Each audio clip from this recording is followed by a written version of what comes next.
What's up? I tried to tell you. Saturday Keegan's a thing, right? What we didn't know is that Thursday, Friday Keegan was a thing this week, right? And I actually liked Keegan this week, but I thought he's on the wrong wave. And oh yeah, you need to be a good putter if this is going to be the birdie fest that I was predicting. Which, by the way, you're welcome for nailing that one. And I just didn't like Keegan at a putting contest, but clearly that was wrong. Keegan is the nuts, and he played it well again today. You just got to give that man credit. Plus, like, didn't you know this is like up in the Northeast, and he's like from the Northeast, so like that's a narrative that you should play him. Okay. Well, I mean, if that's the narrative that got you on him, congratulations to you, because that motherfather seems like he's going to win. Or he won't. I don't know. A couple guys at the top of the leaderboards got me a little excited about some round 4 showdown tomorrow, right? There's going to be some donkey dicks chasing that Nagano chalk, right? Oh, I got to play them. They're safe. Them get them position points. All right. How them position points treat you last week? All right. I don't want to look. What's up, new guy? I'm the DeGenerate75. I'm a PGA DFS content creator who's pretty good at PGA DFS, and I'm here to help you get a little bit better at it. I'm not going to do it by giving you picks because, that's not how I think it should be done. If you can't do your own process and come up with your own plays, then you're never going to be successful at this. If you just go tune in and need picks, there's plenty of other stations that do that. I encourage you to go check them out, but you ain't going to get them here. If you find you really like the cut of my jib, go look at that schedule right there. I do this show live every Friday and Saturday night, the Showdown Hoedown, as the hat would seem to indicate. And, of course, I do the live stream every Wednesday, and I have my course preview show, Revolutionary, that no one had ever thought to do every Monday, okay?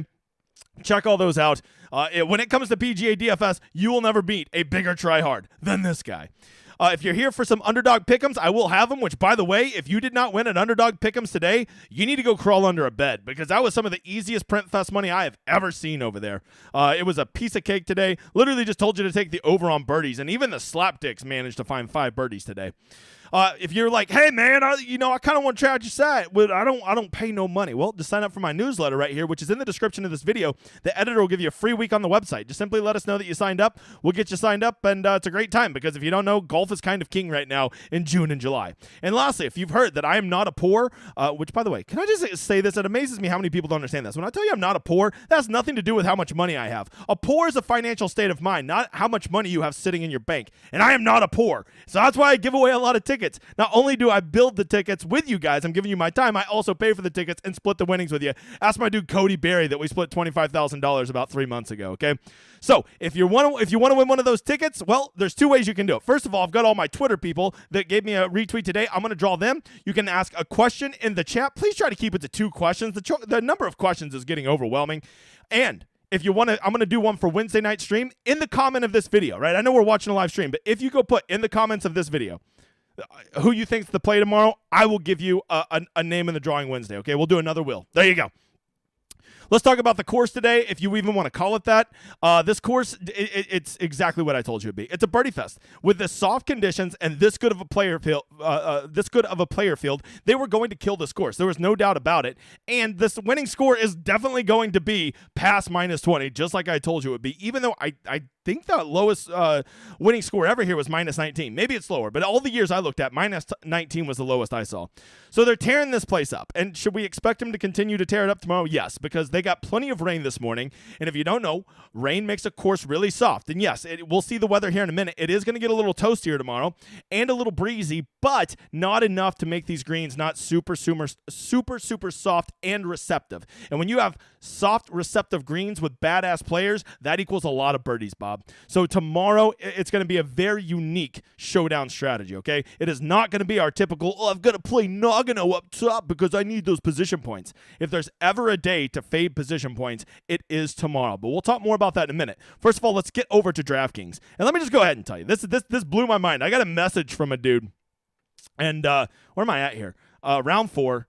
And I was thinking, and he's like, was telling me that the reason that the DraftKings contest sucked yesterday for round 3 was because of the weather. I was like, man, that's only the case whenever it's, whenever there's going to be a delay. He's like, yeah, well, no, that makes it even worse. And I didn't realize I was talking to a bigwig at DraftKings. I thought this was just some slapdick DMing me on Twitter telling me, acting like he knew what he was talking about. But no, it was a bigwig from DraftKings, and he was actually very nice. So I'm going to make a point to be a little bit nicer to DraftKings because he was very open with me and told me some stuff that really factors in things that they consider, right? He was also very open to my ideas, and he also said, hey, we're listening to you. We already made the $10 18 max, and we know that there is an audience for that. that, and we were just worried about the weather. And he even acknowledged that it should have been a 50K 200,000 yesterday instead of the 50K 150 that it was. Right? They kind of overreacted. So I was hoping today to see maybe a 250. Like, look at the main 20 today. They did bump it up to 200, which isn't bad because it's 25% up top, and at least that's not a third, right? But I just wish, I don't even know if they have this tournament available. I wish they'd just make this 250,000 with 50,000 up top, and you just take that other money and kind of go place it throughout, right? But I think when they go up from 200, they just jump straight to 300, and I understand that DraftKings is running a business, and he let me know that when they put 50K up top or 100K up top, that really draws interest in this, and that's why they do it, and sometimes you get a third of the money up top. And I said, okay, well, here's my counter. Just if you're going to do that for the main, can you just go down to the $5 and please make it a little bit more receptive, which is, what is that? What is that one called? Drive the Green, I think? Where is it? Clearly they didn't get the message today. He hasn't told his underlings, although this is a nice flat payout structure. It really is, right? 16% to first. So the $5 amount is pretty good. I just wish it were bigger. Instead of being $6,000, I wish it was $20,000. And I would be super happy with this. I said, just make sure you either make the $20 or the $5 a more flat payout structure for us people that want to MME, and then we can have one that's at least a more balanced contest. And he said, I can't promise anything, but I am listening to your suggestions. And I said, okay, deal. So I'm going to be nicer to DraftKings. They do give me my own contest twice a week, and I have a great host, and that big wig listened to me. So contest selection tomorrow is, if you're looking to get in plus EV plays or plus EV contest, probably the best contest you can do is the $10 18 max. I wish it was $30,000 up top instead of $20,000, but it's still pretty awesome. I will definitely be playing in that. Love that contest as always. The $100 and $200 single entry are always solid. I wish they were more like $20,000 to $25,000. You can never go wrong with the $1 20 max, the $3 20 max, the $5 single entry, the $33 single entry. Those are always good. Not a ton of options tomorrow. The 555 is actually really good tomorrow. If you want to just play one lineup or maybe 3 or 4 lineups, if you're a medium to higher level player, I love this payout structure for the signature hole tomorrow. 20% up top, 75% of first goes to second. You never see that. Third place is half of first. That is the nuts build right there, right? Matter of fact, I will probably be playing in that. That looks fun. I'm going to toss my favorite lineup in there because that's a really good structure. You only got to beat 200 people. That ain't that crazy, Bob. All right, and then don't forget, I would be remiss if I didn't tell you, the last 2 tickets for the Fantasy Golf World Championships are going out tomorrow, okay? You have the 125, which I believe you can put up to 8 of them in there. 7. You can put 7 of them in there, and there's the 39.35 if you're a big wig, okay? And the nice thing about that one is yes, you're paying $4,000, but at least second gets $2,700 on top. Ha ha ha. All right, so I don't know. You better really want the ticket if you're playing in a $3,900 contest. But of course, the one contest you should be in more than any is mine, the Showdown Hoedown one. Go get in there. 282 of 500. Get in there. It's a $5 3 max. Nice flat payout structure. I believe it's 10% to first, and you can see it just it's nice and balanced all the way throughout. We'll continue to grow it, but I got to get you guys trained to go playing it every Sunday. You know how Pat Mayo should be the first contest you go throw your $15 3 max in every week. This should be what that is for your Sunday Showdown. Okay, so let's make it that way. A quick shout out to last week's winner, 28 Frankie, T. Holman, and then a bunch of motherfathers flying the flag. All those guys, you get a free week on the website. If you want it, just simply reach out to me or the editor. We will get you hooked up for finishing top 5 in this. I'm going to assume those guys flying the flag are probably already on the website. You motherfathers! All right, let's talk some weather real quick. Here it is, Bob. I have no reason to think they're going out in 3s tomorrow. There's no inclement weather. There's no overreacting, so they'll almost assuredly be going off in 2s, all off of 1 tomorrow, probably starting around 7 a.m. local time, with the leaders probably teeing off somewhere around 1 o'clock to 2 o'clock local time. That's typically how they do it. There'll be groups of 2. They'll go out over about a 7-hour period, okay? So with that in mind, that brings a lot more strategy into tomorrow. By the way, over here in the chat, please tell me if they've said something about going out in 3s tomorrow. I can't imagine why they would, but if they did, please let me know. So when they go out in 2s over a 7-hour period, the guys that go out at 7 o'clock in the morning are going to be playing a different course than the guys who go out at 1:30, okay? Now, is it going to be a different enough course that we need to sacrifice position points to chase it? Well, I don't know about that. That is just something that we're going to have to decide. But I do know that when you go out there at 7 o'clock in the morning, there ain't a gust of wind. The course is going to be super soft because it will have not seen any heat, and it'll still have all that rain in it from Saturday morning. The sun will be overcast, and there's not a gust of wind, not even a breath of win tomorrow. So tomorrow morning, I promise you right now, I will guarantee you that somebody in the first 10 groups tomorrow, one of them will shoot at least a -8 round tomorrow. And if you are just like, I'm only playing the leaders, man, I only can play them leaders because I need them birdies and them position points. Well, you don't get it, Bob, because there's going to be a guy tomorrow morning. I don't know who it's going to be, and perhaps enough guys will go off in the afternoon that they can override that. But what often ends up happening is one of these guys sitting in T56 right now or T42 or whatever goes on boat races, gets 8 birdies, maybe gets 7 birdies, an eagle, a streak, and a bogey-free round, and you look up and they've got 83 points in the bag, okay? And you're like, oh, shit. Yeah, your lineup is already dead because enough people played that guy that also played similar guys to you that they basically already have you blocked out. So tomorrow, really listen to me on this. Be aware, more than any tournament we've played in a while, be aware of your roster composition, okay? If those words are big and intimidating to you, let me phrase it down for you. Make sure you're aware of the guys in your lineup where they're starting the day. You do not want to have 6 guys in your lineup that start in the top 10. Matter of fact, I don't even think you want to have 4 guys that start in the top 10. You're going to want those chasers because, as you will see in a minute, those points are overrated. Furthermore, those guys that go out in the morning, it is not going to be a huge difference, but they will be in the nuts conditions. So if whoever, I'm trying to think, not Cam Young, because that piece of shit's broke, wasted my $2,000 ticket on him today, but some guy like Cam Young could go out there tomorrow morning in the nuts conditions and just boat race this course, okay? And you're going to want to find some of those guys. I'm not telling you to play 3 guys who go off early in the morning. I'm saying it does not hurt to have 1 or 2 of those guys in your lineup. Some of those guys that maybe are starting at T40 who can still backdoor that top 10, that top 20. That is what you're going to want to be aware of when you build it. That is so much more important because you're going to get those guys at lower ownership. And when you have a guy break the slate and you have him at 5%, you will not believe how fast you will catapult up a leaderboard, okay?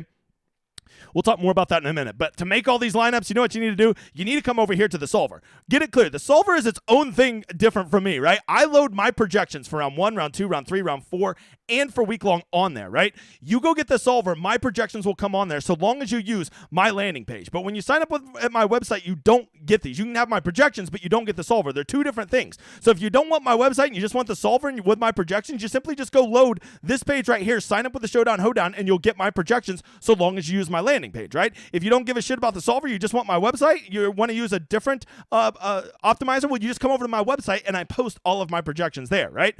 But most people that I have found having success, myself included, are using both of these, right? They use my website, and then they love that it's already loaded in here. They go take the stone, and they make the best versions of their lineup using the best optimizer out there called the Solver, and it is a ridiculous $25 a month, which is an incredible price whenever you go shop around how much optimizers cost, right?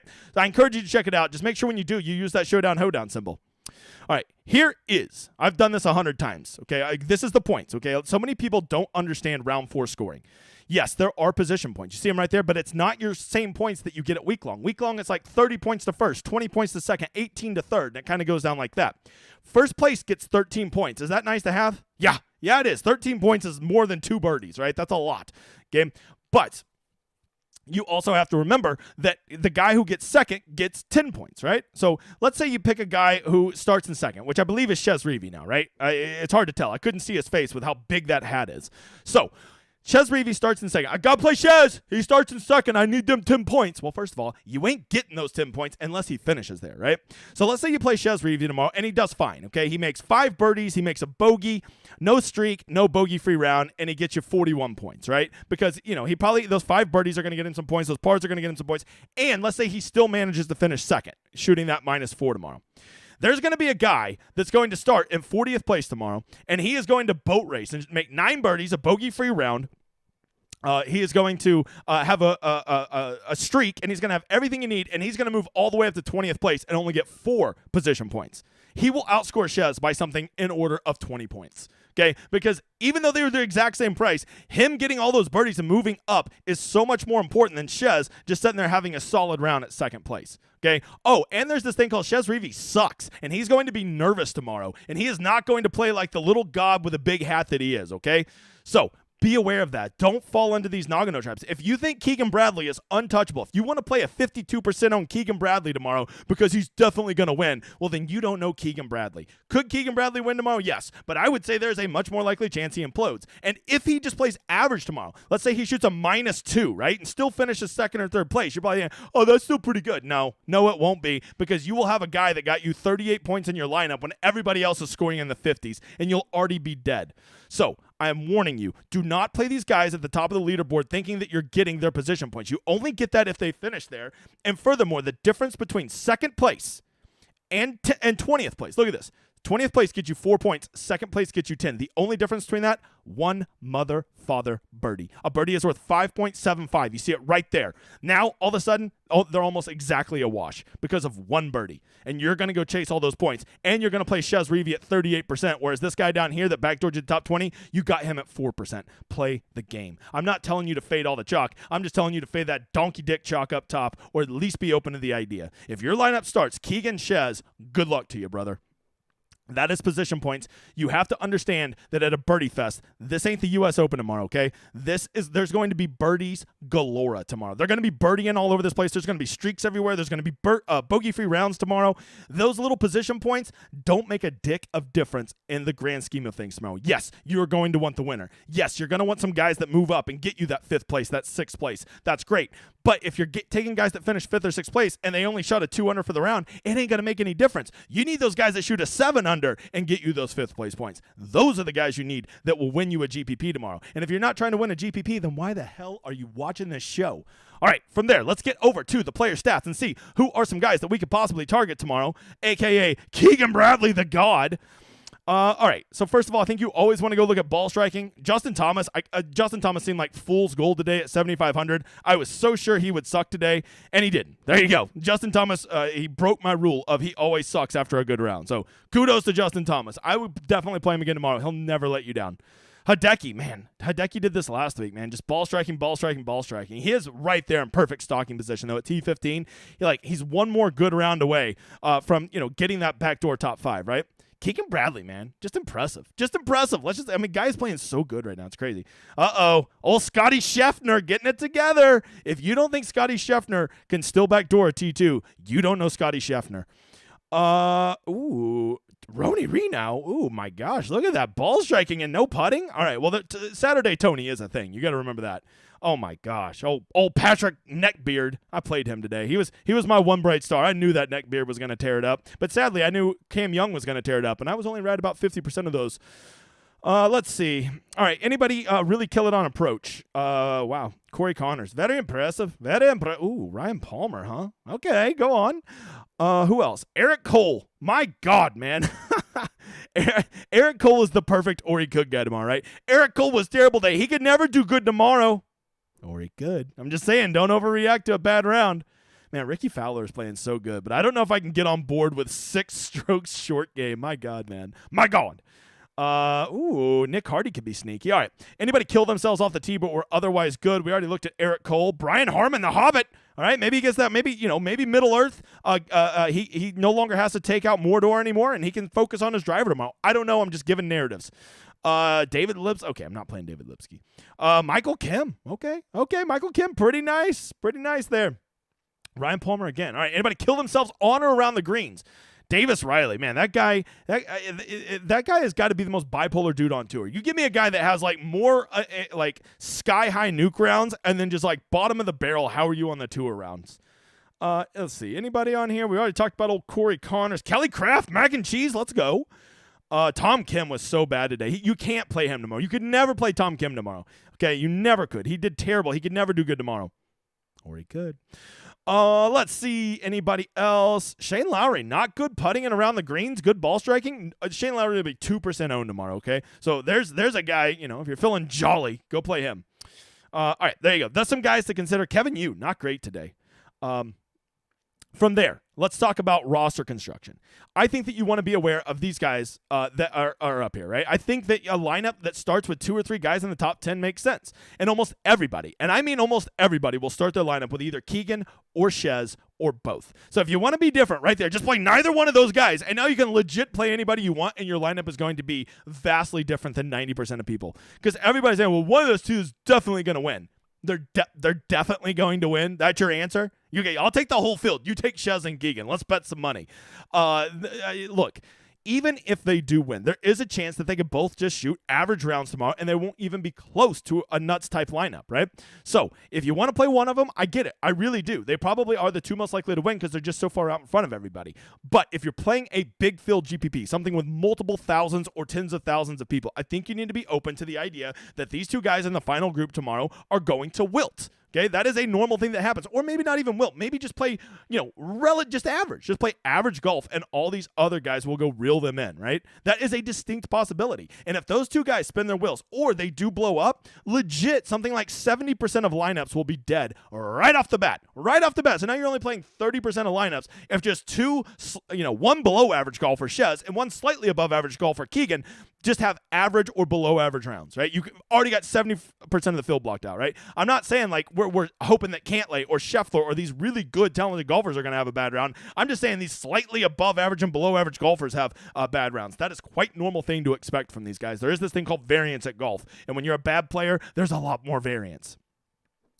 But from there, there's just so many guys that are like right here in this perfect stocking that can easily get up. Look how close third place is. Third place is just minus 16. Fourth place is minus 15. So if you're sitting here at let's say T23, you were legit only, 5 strokes out of fourth place. Okay, so you go shoot that -8 tomorrow, you could still get up 5th, 6th, 7th place. And not only have you had a nuts type run, you're going to get those position points to pay it off. This is why I'm telling you cannot just fall in love with position points tomorrow. The goal is to find those guys who can shoot up the leaderboard and also backdoor you those points. That's where you want to be.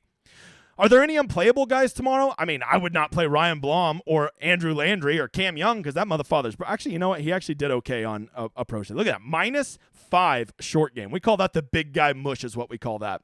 So some of these guys, you got to ask yourself, like, what's their upside? But you got to remember, if they just get up into the top 50, they do start getting some of those position points, right? Only like 1. If you get in the top 40, you get 2, so on and so forth, right? So, but Russell Henley, you hate to see it. All that chalk donkeys. I had so many people chirping at me. Oh, you're not playing Russell Henley? How's that T41 treating you, slap dicks? Okay. By the way, that's with him luck sacking with the putter the first 2 rounds. Okay.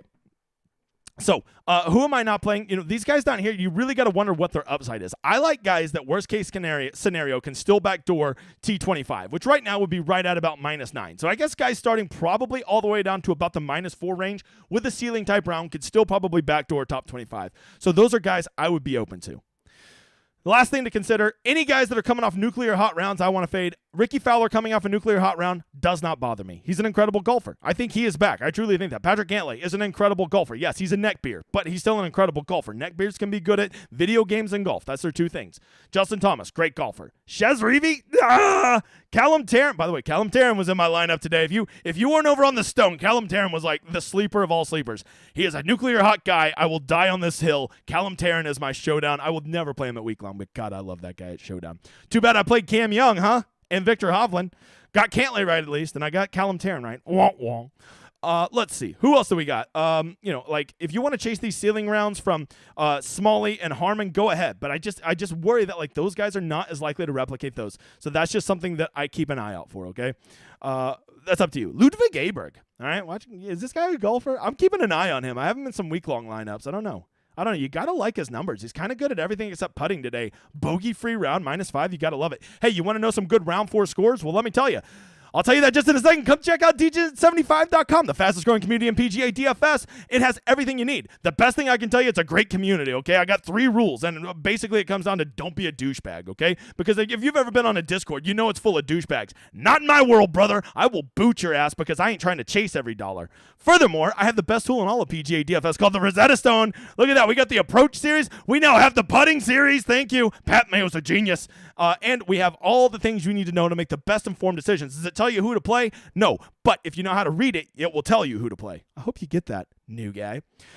Don't forget to like, subscribe, and tell a friend about our channel. It helps me and the editor out so much. We don't put any ads on these videos, so when you like and subscribe, it helps so much because this June and July is the month that our channel blows up the most. So when you do that, it helps us out so much. And do not forget to leave a comment in this video telling me who you like tomorrow, and I will draw your name for a ticket come, what is that? What day is that? That's going to be Wednesday for the live stream. All right, those good round 4 scores are Jason Day, Matthew Fitzpatrick, Eric Cole. Could never play Eric Cole. He did bad today.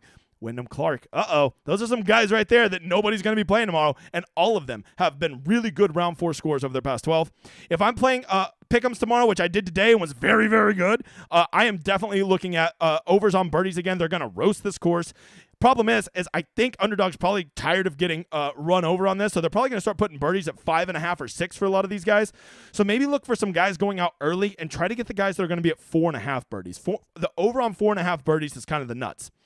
If you see that they're putting birdies too high, 5.5, 6, 6.5, look at overs on bogeys, because there are going to be some tucked pins tomorrow, especially later in the day with some nerves. I think you'll see some guys probably get over 1.5 birdies, 1.5 bogeys, maybe over 2 bogeys. Something to consider. Here's from our Twitter people today. I appreciate you guys liking and retweeting. Here is to make a ticket with me tonight. Just simply shoot me a DM over on the Twitters. If you're on the Discord, do it over there. And our winner is, if it ever stops, RL Parker 22. Let's go. All right. We will, editor, over here in the chat real quick. Give me another name from over here. We're at 161 people. That's a good number. Editor, draw one from the chat to also build a lineup with me. We'll do another one in a little bit because last time I checked, I'm not a poor. Jesse McVickers. There you go, Jesse. Me and you line up tonight. RL Parker, me and you line up. For the rest of you, hang around, and at 5:36, I will have the editor do one more from the chat, okay? Please keep it to 2 questions. The big guy, I only got so much time, man. All right. I just parched up. I'm ready to answer some questions. Gooner Herb.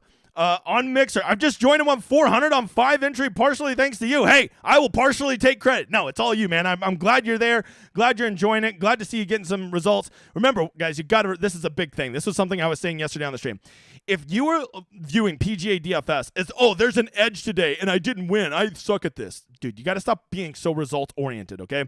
Results are not a day-to-day thing, especially at PGA DFS. You got to take it over the long run, over a month, over multiple months, and look at it before you can really see what it's doing. And if you think that you're going to magically become a winner, you will never hear me tell you, I guarantee I'll make you a winner, because this shit be hard. And only about 10% of people win.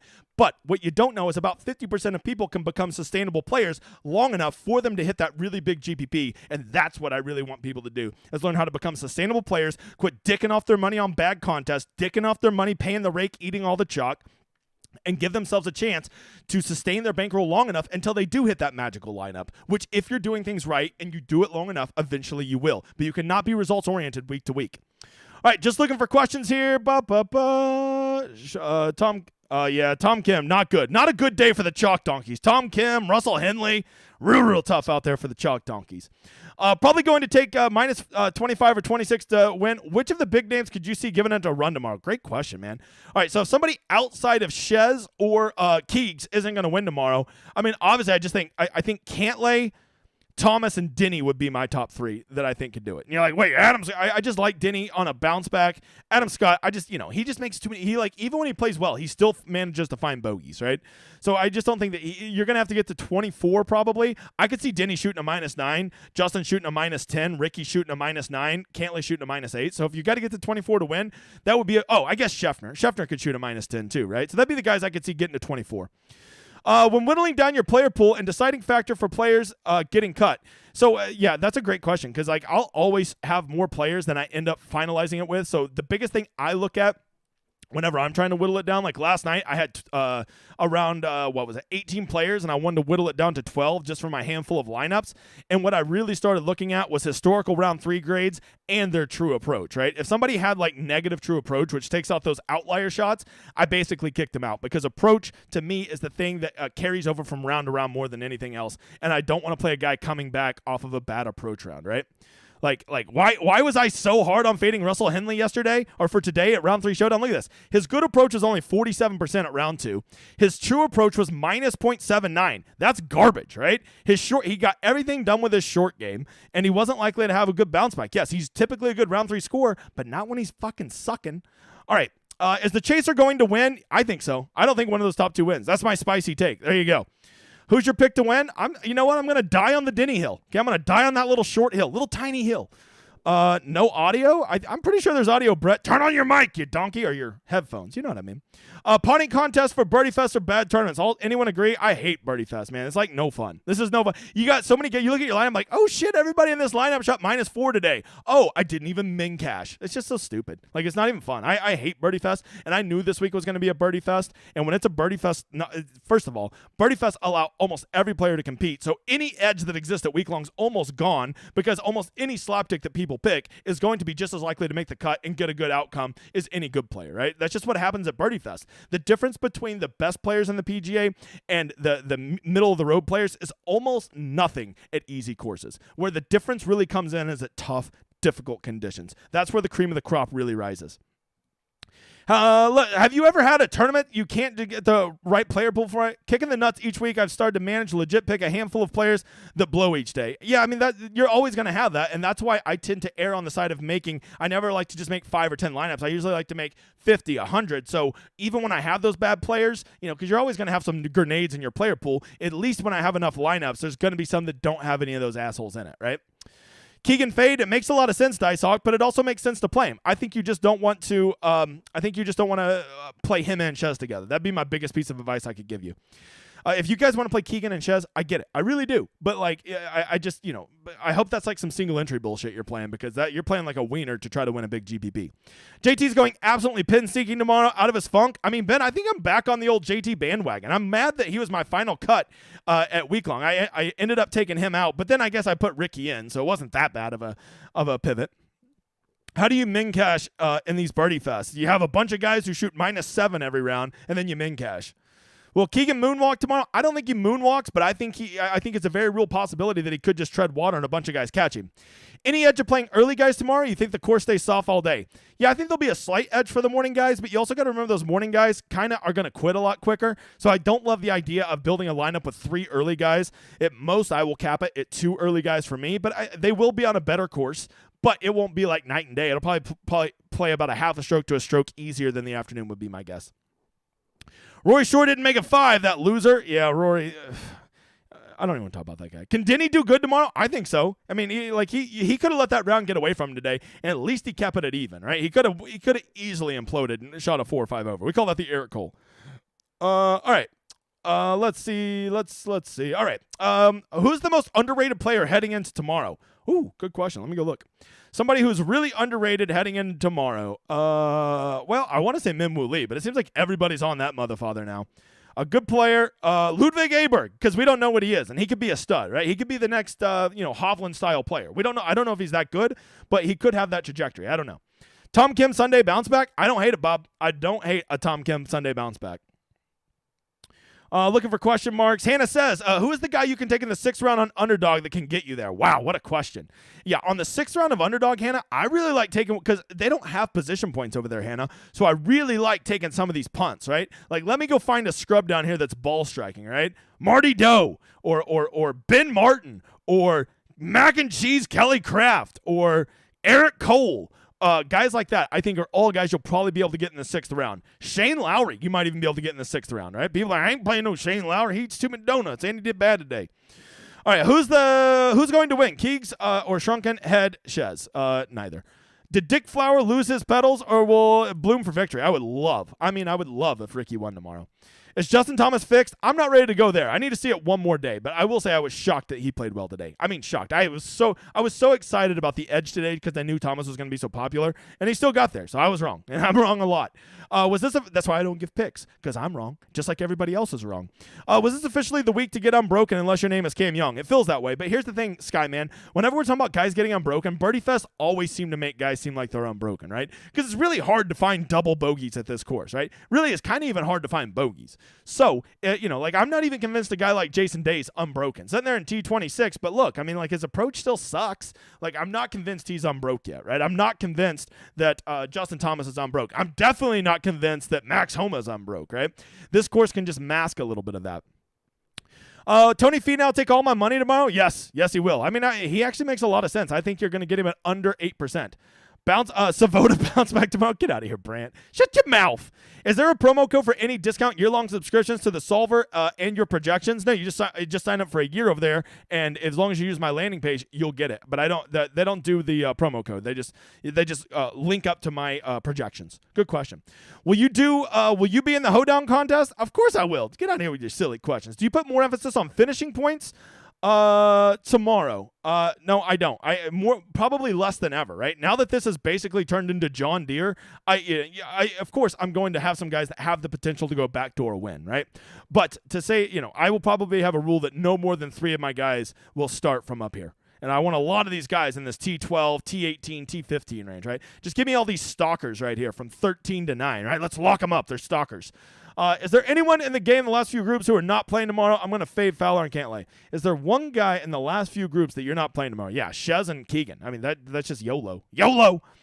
Realistic score needed for a T20 or a T10. So I'd say to get to T10, you're probably going to have to get to minus 17. And to get to, no, I take that back. Yeah, probably T16. And then to get to a T20, I think you probably only got to get to about minus 13 would be my guess. Michael says, smash the like button. 166 people in here, only 87 likes. What's that all about? Drop some likes, you motherfathers. Salmon or halibut? Neither. We need a guy who will be Hovland, right? We need the guy who goes off to be Hovland, right? Yeah, I mean, I cannot believe Hovland was another one of those guys just imploded today. Hovland's one of those guys no one's going to play tomorrow. He'll be a leverage play. He's a good leverage play. He's one of these guys. I don't know who it's going to be, right? But one of these guys is going to go out there. Fitzpatrick or Hovland or Lowry or Wyndham Clark, Tagala. One of these dudes is going to boat race tomorrow, and they're going to be at like 4 or 5% owned, and you can really get some leverage. I don't know which one it's going to be. I just promise you it'll be one of them. Nance says twosomes on the broadcast. There we go. Thank you, Richard. I appreciate that, brother. Are we going to get a full tourney without Keegan going full Keegan? I mean, it seems that way. The guy's playing great. But Sunday Keegan, maybe not a thing, right? Tom Kim killed me today. Double down on round 4. I mean, the worst mistake you can make is be mad at a guy and not play him, and then he kills it the next day, and he screwed you 2 days in a row. Am I right? Thoughts on Decky? I think I like him. I think Sunday Decky's a real thing. Scotty and JT tomorrow or Cantlay JT? I think Scotty JT. Scotty's just a better player than Cantlay, but then I guess you also get a bit of a price discount with Cantlay. Whew, that's tough. Let me look at their stats real quick. Scotty getting it done the way we want to see. Yeah, I mean, he did get quite a bit with the putter, but he's also ball striking really well. Ball striking, about the same as Cantlay? I don't know. 6 one way, half a dozen the other, I guess would be my bitch hedge. Can Palmer keep it up? I mean, possibly. This is in Texas. It's not. This is not in Texas. This is in Connecticut. What time are the first guys out tomorrow? In pairs off of 1. They are in pairs off of 1. They'll probably be out around 7 o'clock local time would be my guess. Editor, give me another drawing in there. Did he already do it? Editor, give me that second name. Or I guess this is our third name. This is to make a lineup with me tonight. This is for anybody that asked a question. Don't forget to leave a comment. Tell me the one player you like. Not over here, but down in the thing. Mr. Pizzarini, you're in there, brother. Oh, we're up to 101 likes, too. Let's go. Okay, we're moving on. Better chance at second place, Scotty or Aberg? I hope that's not a real question. Julian, you know it is Scotty. You know it's Scotty. Don't be silly. How far back is 2 back? I think I'll probably make my cutoff probably around this T47 range, right? Sorry, Webb, I can't play you, brother. You gave me 2 days of believing. I'm over it. Anyone here worrying about mailing it in? Yeah.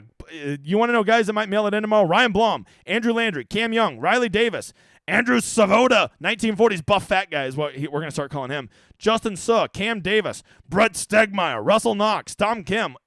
Harris English, more donkey chalk, paying the price. Tough week for the donkeys. Okay, can Taryn repeat tomorrow? I don't love a Taryn repeat. Jaeger bombs tomorrow. He got off to a terrible start today and really saved the round, so he does make a lot of sense. I don't mind old Jaegers tomorrow. Should I start Shane Lowry? I don't mind him. That's up to you, though, brother. Who's moving tomorrow? Probably not Shane Lowry because that could be construed as exercise. Is there a tutorial on how to read the Rosetta Stone properly? Yeah, I got about 3 of them up. They're in the archives over on the Discord. If you're not sure how to find that, Cookman, just simply reach out to the editor. He'll walk you through it. He spends about half of his day just helping people with basic stuff. So no shame in asking, brother. What do you think the lineup was, Scotty? The only one in the top 10. I don't hate it, especially, Reese, if a bunch of your lineup then consist of these T12, T15, T18, T23 guys, right? All these guys who are double digits, but not quite to the top 10. If you want to start Scotty and then go Ebert and Aberg, Ebert, Blair, Michael Kim, and Xander Schauffele, I don't hate that build. I really don't. I think there's enough stalkers there that if they all go shoot -6, you'll get enough of those position points moving up. Okay, I think tomorrow's going to be one of those rare instances. We see it about 10 to 20% of the time. You do not necessarily need the winner of the golf tournament tomorrow to win a GPP at Showdown. I think that's important to remember. Who's your pick to win? I'm sticking with Denny. I'm not going to change now. Okay, it's the battle for Middle Earth. He's Pip. What will young whippersnapper Scheffner go low tomorrow? I mean, it kind of feels that way, but man, that guy is he's been really kind of just having those 1 or 2 bad rounds. He's only had 1 bad round this tournament. But, you know, every time we think, oh, here he comes, then he'll just dick around tomorrow. So he's a tough read right now. He's a tough read. Let's see. Xander goes 62 tomorrow. Decap, I actually kind of like that. Where's he at right now? What did he shoot today? -3? Yeah. I hated Xander today coming off that good round, which is why I love him tomorrow, right? Can Rory shoot a -15? No. Rory cannot shoot a -15 tomorrow. But you did make me laugh. In poker, there are levels of thinking. In Showdown, do you ever think there's so many people that get on the weather edges that the edge will be being contrarian to the weather? No, Jerome, because here's the answer to that. At most, 20% of people are factoring in the weather. People are donkey dicks. They don't even think about the weather. They really don't. I know, because I just go look at the ownership of the damn tournaments. How does one anti-mush? Well, today JT was on a par 5 and he was about to get a streak, and I'm like, damn, JT just got a streak on his 4th hole already. My day's over, and then he didn't get it. See, I anti-mushed him. Unless you're talking about when somebody mushes and you try to anti-mush, and that all you can do is berate them and just resign your fact to the fact that their mush is going to work, and sometimes that can offset it and you get an anti-mush in. But that's some real level 7 stuff right there. JT and Chef paired tomorrow. Are you inclined to play good guys paired together? I do kind of like that. I don't hate that narrative. Like, they feed off of each other. There's a little bit of rah, rah, rah. Matter of fact, I think you play them both or you play neither of them, because I think that they could feed off of each other and it could turn into a little mini group contest. And those guys kind of got the chops to both push each other to a -8 or -9 or something. Barry Sanders, greatest OK State player ever? Probably. Let's see. Looking for questions. Although it's 5:41, I will answer 4 more questions. All right, Rob Sweet. In theory, the early guys mailing it in, early guys as a grinder would never mail it in. Well, I mean, like Tigala. I don't think, there are some guys that just don't mail it in, right? Tigala's a freaking tryhard. I don't think he goes out early enough to be considered that, but he won't quit on a round. You know, Shane Lowry will quit on a round. He'll start thinking about pints of beer by the 7th hole, right? Substraka will quit on a round. Matthew Fitzpatrick will actually, I shouldn't say that. A lot of these guys will quit on a round. They will. Cam Davis will definitely quit on a round. There's a lot of quitters down there. So if they start out bogey tomorrow, you just go ahead and cancel all those lineups, because they ain't going to get you a streak, and they definitely ain't going to rally for no birds. All right, let's see. Cole and Taryn, both wrong. Both worth going after tomorrow. I don't love the Taryn off of the hot round, but I think Cole makes a lot of sense. For single entry contests, include 2 top 10 players in your lineup at most? I think so. I mean, if you want to do 3, I think that's okay. I think you could do 3. Problem is outside of those top 2 donkey dicks, almost everybody up there is going to be pretty expensive, right? Cantlay, Fowler, Scott, McCarthy, Thomas, Scheffler. I mean, I guess Minwoo, Harmon, and Smalley will all be reasonably priced. So yeah, I guess you could play those guys. Favorite Sungjae Finau or Hideki tomorrow? I don't know. Let me look at the stone. I'll get back to you on that one. What about Grillo? Let me go look up Grillo. I don't even know where he's at, but I think he had a good round. I think the guy that won that ticket today had Grillo. Oh my God, look at that ball striking. Gross. Yeah, I'm not playing that. I ain't playing that. Sorry. I mean, Grillo, if you want to rely on Grillo's hot putter to keep going, you go on. 177 of you in here. I appreciate you hanging around this long. It has been real. It has been fun, but I got to go get the stone up for all my sweaty tryhards over on the website. Once again, don't forget to come check it out, degen75.com, and you can sign up for the newsletter, and then you just get to try it out for a free week. But let me warn you, if you try it out for a free week, you're just going to come right back and sign up because everybody effing loves it. It's not like tout sites. It's something a little bit different. No assholes. It's actually fun because that's what PGA DFS should be, and if you're not having fun with it, why are you playing? Cut it out. Get it under control. Guys, it's been real. I'll see you Monday for the course preview show. And, of course, I will be back for the Wednesday night emergency stream. In the meantime, though, I need you guys to enjoy this outro.